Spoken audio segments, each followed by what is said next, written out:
శ్రీ విష్ణు చిత్త కులనందన కల్పవల్లీ శ్రీరంగరాజ హరిచందన యోగ దృశ్యాం సాక్షాత్ క్షమా కమలా కరుణామివాన్యాం కోదా అనన్య శరణం ప్రవచ్యే. మార్గశీర్ష మాసంలో ఈరోజు 5వ పాసురం. ஐந்தும் ஐந்தும் அறியாத மானிடரை வையம் சுமப்பதும் வம்பு అని తిరుప్పావై గ్రంథాన్ని 5 భాగాలుగా ఇన్నిసయాలు పాడికొడుతాడు. అందులో మొదటి 5వ పాసురం ఇది. అష్టాక్షర మంత్రం ప్రాధాన్యం, కర్మానుష్ఠానం 2వ పాసురం, నీరాధారం కావాలా, ప్రపంచమంతా బాగుపడాలా అని ప్రార్థనకి 3వ పాసురం, 4వ పాసురం పర్జన్య దేవతని ప్రార్థన చేస్తూ నిన్నటి పాసురం. ఈరోజు పాసురంలో మాయన్ అని పదంతో ప్రారంభం. మాయన్ అంటే మాయా లీలలు చూపించి ఆ మాయ శ్రేష్టలో మనని ముంగిచ్చి ఇది సత్యం కాదు, నీ పాదార విందం శరణాలమే సత్యం అని తర్వాత చూపిస్తాడు. అది ఎప్పుడు నా శక్తి అంతా వెళ్ళిపోతే ఏదో స్విమ్సో అపోలో హాస్పిటల్లో, విజయ హాస్పిటల్లో, లేకపోతే మంచివాడైతే వాడికి ఇంట్లోనే నారాయణ స్మృతి దొరుకుతుంది. అటువంటిటప్పుడు సీన్ బై సీన్ ఫిలిం వస్తుంది. అట్లా కాకుండా నిత్య కర్మానుష్ఠానం చేస్తూ నీ పాద సన్నిధానంపై చేర్చుకోవాలా అన్నట్టుగా చూపించి వాళ్ళకి మాయా లీలని చూపించిన వాడు స్వామి. స్వామి పుట్టినప్పుడు ఇంచే మాయా లీలలే. పుట్టినప్పుడు కాలాగ్రహంలో పుట్టినవాడు, కాలాగ్రహంలో తాళమేసి ఉంది. స్వామి అవతారం చేసినప్పుడు తాళమంతా ఆటోమేటిక్గా తీస్తుంది. ఇదే మాయ, పుట్టినప్పుడే మాయ. తర్వాత అదే రాత్రిపూట ఇక్కడి నుంచి మథురాపట్నం నుంచి గోకులానికి వెళ్ళిపోతాడు. యమునా నది తీరం దారి వదులుతుంది. ఆ స్వామి ఒక పాదం పడిన దానివల్ల నల్లటి స్వరూపం వచ్చింది యమునకి. అందువల్ల ఆమె పేరు కాళింది అని పేరు. అట్లా మాయాలీలలు. మట్టి తిన్నవాడు మట్టి తింటావా అని యశోదమ్మ చెవుల్ని పట్టుకుంటుంది. నోరు చూపిస్తాడు.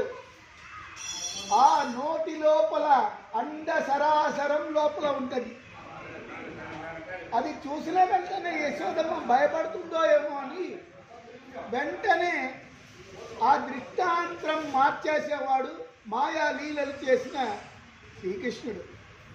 అందువల్ల మాయన్. ఇంకా ఒక్కొక్క అసురుణ్ణి పంపించి సంహారం చేసినప్పుడు ఎక్కడ ఉంటాడు మాయావి అంటాడు కంసుడు. అట్లా మాయననే పదంతో ప్రారంభం. మాయనై మన్ను వడ మధురై మైందనై. మధురై మైందన్, వడ మధురై మైందన్ అంటే తిరుప్పావైలో ఈ తిరుప్పావై గ్రంథాన్ని చెప్పిన ఆండాళమ్మ పుట్టింది మధురైకి పక్కన ఉండే శ్రీవిల్లిపుత్తూర్. కానీ ఆమె ప్రార్థన చేసి చెప్పేటప్పుడు ఏం చెప్తుంది? ఉత్తర భారతంలో ఉండే మథురాపురి అని. మీరు ఇక్కడ ఉండే మధురై అనుకోబోతారు. మన్ను వడ మధురై మైందనై தூய பெருநீர் యమునై తురైవనై. యమునా నదికి పవిత్రం ఎలా వచ్చిందంటే స్వామి ఆదిశేష పర్యంతం పైన పెట్టుకుని యమునా దాటి వెళ్ళేటప్పుడు சென்றால் குடையாம் இருந்தால் சிங்காதனமாம் நின்றால் மரபடியாம் நீழ்கடலுள் என்றும் மணிவிளக்காம் பூம்பட்டாம் புல்குமணையாம் తిరుమార్కరవు. స్వామిని బుట్టల వసుదేవ స్వామి తండ్రి గారు తీసుకెళ్తున్నారు. అప్పుడు ఆదిశేషన్ గొడుగులాగా ఉన్నాడంట. స్వామికి నిత్య కైంకర్యం చేసేవాడు. అందువల్ల తిరుమలలో పెద్ద శేష వాహనం, చిన్న శేష వాహనం అని. స్వామి నిలబడితే చెట్టులాగా నీడలాగా ఉంటాడు, పడుకుంటే పరుపులాగా ఉంటాడు. అట్లా అనంతం చేసే కైంకర్యం వల్ల అది యమున దాటుకుని వెళ్ళాక అటువంటి మధురాపట్నం అని ఆండాలమ్మ చెప్తుంది. మన్ను వడమధురై మండనై తూయ పెరునీర్ యమునై తురైవనై. తూయ పెరునీర్ చాలా పరిశుద్ధమైన తీర్థం అని చెప్పచ్చు. యమునై తురైవనై. పెరునీర్ అంటే అది ఒక సాగరం, సరస్. మనకి పెద్ద సరస్సు అంతా మనం ఉదాహరణ చెప్పాలంటే స్వామి పుష్కరణి తిరుమలలో, కాంచీపురంలో అనంత సరస్. మన 40 ఏళ్ళకి ఒకసారి స్వామిని లోపల నుంచి తీస్తారు. కాంచీపురంలో అత్తివరదర్. ఆ అత్తివరదర్ స్వామి ఉండే పుష్కరణికి పేరు అనంత సరస్ అని పేరు. అట్లా పెద్ద అలాంటి తూయ పెరునీర్ యమునై తురైవనై. యమునా నది విస్తీర్ణం పెద్దది. యమునై తురైవనై ఆయర్ కులత్తినిల్ తోన్றும் అణివిళక్కై. ఆయర్వాడి అనేది గోకులం, మథుర అనేది పట్నం, నందగాం అంటారు. నందగాం అంటే నందగోపల్ అనే స్వామి ఉండే గ్రామం నందగాం. అక్కడ యమునై తురైవనై ఆయర్కులం, ఈ గొల్లవాళ్ళు ఉండే స్థలం అది. శ్రీరంగమే గోకులం, గోకులం గొల్లవాడుండే స్థలం. అలా స్వామి ఉండే స్థలం అది ఆయర్వాడి. ఆయర్వాడి మాళిగയിൽ తాய்மடியில் కన్నిమైపోరు. అటువంటి ఆయర్వాడి ఆయర్ కులత్తినిల్ తోన్றும் అణివిళక్కు అంటారు. కాంచీపురం పక్కన ఉండే దివ్యదేశం విళక్కొళి పెరుమాళ్. ఆ స్వామికి పేరు దీప ప్రకాశన్ అని పేరు. బ్రహ్మ యాగం చేసినప్పుడు వేగవతి నది రూపంలో నది కొట్టుకుని వెళ్ళిపోయి చీకటి మయమైపోయిందంట. అప్పుడు సాక్షాత్ విష్ణుమూర్తియే దీపంలాగా కొలువైనాడు. దీప ప్రకాశన్ అని పేరు. విళక్కొళి పెరుమాళ్ తమిళ్లో. కాంచీపురంలో ఉండే దివ్యదేశం 22 తొండై నాట్య తిరుపతిகள் అంటారు. దాంట్లో 18, 15 వరకు కాంచీపురం లోపలనే మనం దివ్యదేశం చూడొచ్చు. అంటే కాంచీపురం దాటుకుని మహాబలిపురం, అక్కడ కడల్ శయన పెరుమాళ్, స్థల శయన పెరుమాళ్, ఇంకా నిత్య కళ్యాణ పెరుమాళ్. అట్లే ఇట్లా వస్తున్నామంటే తిరుపుట్కుడి విజయరాఘవన్. ఇదంతా కాంచి చుట్టుకుని దాన్ని ఏమంటారంటే తొండమనాడు అంటారు. తొండై మండలం. ఆ తొండై మండలంలో 22 దివ్య క్షేత్రాలు. ఇప్పుడు తిరుప్పావై ఒక్కటే మీరు అనుభవించడం లేదు. తిరుప్పావైలో ఉండే తాత్పర్యంలో ఉండే దివ్యదేశం అంతా ఏ పెరుమాళ్ ఎక్కడ ఉంటాడు అనే వివరాలు కూడా అమ్మ చెప్పిన తిరుప్పావైలో ఉంది. అది ஆயர்குலத்தினில் தோன்றும் அணி விளக்கை தாயை குடல் விளக்கம் செய்த దామోదరనై. తాయి కుడల్ విళక్కం దేవకి గర్భస్థానంలో ఉండి అక్కడ యశోదమ్మ పెంచుతుంది. కుడల్ విళక్కం చేశాడు. దేవకి అమ్మని పరిశుద్ధం చేసిన వాడు దామోదరనై. అంటే ఈ దామోదరన్ అనే తిరునామం ఎందుకు వచ్చిందంటే యశోదమ్మ వాడు అల్లరి చేస్తే రోడ్ల కట్టి పడేస్తుంది. కడతాను ఉండు అని చెవులు ఇట్లా పట్టుకుంటుంది. అన్బినాల్ ప్రేమతో కట్టుపడి ఉంటాడు. కన్నిన్నోన్ సిరుత్తాంబినాల్ కట్టున్న పన్నియ పెరు మాయన్. మాయన్ అనే పాసురం పదానికి అర్థము ఎట్లంటే ఇక్కడ ఆయన ఒక మాయ లీల. చిన్న దారం ఎత్తి కట్టుతుంది, దారం తగ్గిపోతుంది, ఇంకొక దారం తీసుకొస్తుంది. వాడికి ఏమన్నా కొంచెం ఇరిటేషన్ వస్తుందో అని కూడా మెల్ల సన్నటి దారం తీసుకొస్తుంది, కడతాను చూడని.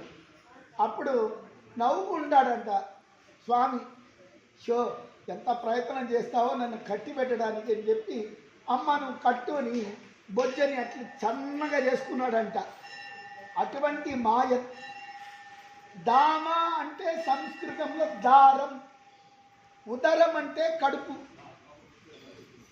అమ్మ కట్టింది కాబట్టి దామోదరన్ తిరునామం. దామోదరన్ అంటే ఏంటి? యశోదమ్మకు కట్టుబడిన వాడు. దామ అంటే దారము, ఉదరం అంటే కడుపు. ఆ కడుపుని కట్టింది. கண்ணின்னூன் சிறுத்தாம்பினால் கட்டுண்ண பண்ணிய பெருமாயன் என்னப்பனனின் நன்னி தென்குருகூர் நம்பி என்றக்கால் அன்னிக்கும் అముదూరం ఎన్నావికే అని భద్రకవ్యాడు వారు చెప్తాడు. అట్లా దామోదరనై தூயோமாய் வந்து நாம் மாயனை மன்னவட மதுரை மைந்தனை தூய பெருநீர் யமுனை துறைவனை ஆயகுலத்தில் தோன்று மணி விளக்கை தாயை விளக்கம் செய்த தாமோதரனை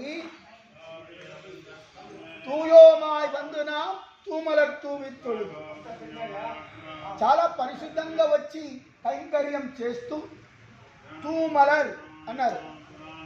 వాయినాల్ పాడి మనదినాల్ సిందిక్క. నోరు నిండా ఆ నామస్మరణం చెప్పుతూ. ఇప్పుడు కొంతమందికి ఆలోచన ఎక్కడ ఉంటుంది, ఇటు ఇంటి ఉంటారు, అక్కడ బయట నిలబడి దాని పేరు ఎంగిలి చేసేది నాకు. చెయ్యి ఇచ్చాడు, రెండు చెయ్యి జోడించి నమస్కారం పెడితే నమస్కారం. అది బయట ఇంటి వెళ్ళినాడంటే రోడ్లో ఉండే కారం ఉంది. కరోమి నారాయణ పాదపంకజం వదామి నారాయణ పూజనంశద అనంత వైహుండ ముకుంద కృష్ణో గోవింద దామోదర మాధవేది అని ముకుంతమాలైన గ్రంథంలో చెప్తారు. ఏమేం చెయ్యాలా, చెయ్యాదన చెయ్యంలో కర్మానుష్ఠానం చెప్పేటప్పుడు కూడా ఇవన్నీ వస్తుంది. అట్లా తాయై కుడల్ విళక్కం செய்த దామోదరனை தூயோமாய் வந்து நாம் தூமலர்த்தூ வித்தொழுது பாயினால் பாடி மனதினால் சிந்திக்க போய பிழையும் పుగుదరుబానిందనவும். పోయ పిழై గతంలో చేసిన పాపాలు ఇంకా రాబోయే రోజుల్లో కూడా చెప్పడమేమో ఇంకొకసారి చేయకూడదు అని ఒకవేళ మనసులో కూడా అనుకుంటారు. కానీ అదే మళ్ళా చేస్తూ ఉంటాము. అది గతంలో వచ్చే రాబోయే రోజుల్లో వచ్చే పాపం. అది కూడా తొలగిపోతుందంట. ఎట్లా? వాయినాల్ పాడి మనదినాల్సిందిక్క పోయ పిళయం అంటే కాబోయే రోజులు చేసే పాపానికి ఇప్పుడే అడ్వాన్స్ కృపావై చెప్పేస్తానంటే అట్లా కాదు. போயவிழையும் புகுதருவா நின்றனவும் తీగినిల్ తూసాగు.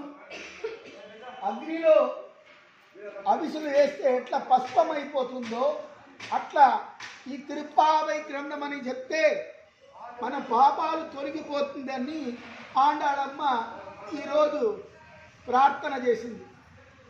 రేపటి పాసురం నుంచి తన స్నేహితులందరూ ఉంటారు. ఒక్కొక్కరి ఇంట్లో భాగవత గోష్ఠిని తీసుకెళ్ళి వాళ్ళని లేపడం జరుగుతుంది రేపటి నుంచి. అంటే దృష్టాంతంలో స్వామి యొక్క స్వరూపం ఇవన్నీ వివరించి మనని ఇప్పుడు గుడికి తీసుకొస్తుంది. అంటే రేపటి నుంచి మనని గుడికి తీసుకొస్తుంది. దృష్టాంతం కర్మానుష్ఠానం అంతా చెప్పింది, ఇలా ఉండాలా, ఇది చేయాలని. రేపటి నుంచి గుడికి తీసుకొస్తుంది. ఒక్కొక్క భక్తుల ఇంటికి వెళుతుంది. వాళ్ళని శ్రీవిల్లిపుత్తూరులో ఉండే చిలకటి పిల్లలు వాళ్ళందరి లేపుకొని కలుపుకొని మనం ఎలా రావాలా అనేది రేపటి పాసురంలో కలుస్తాము. నమస్తే విష్ణుచిత్తాయ మనోనందరియ హేతవే నందనందన సుందరియై కోదాయ నిత్యమంగళం.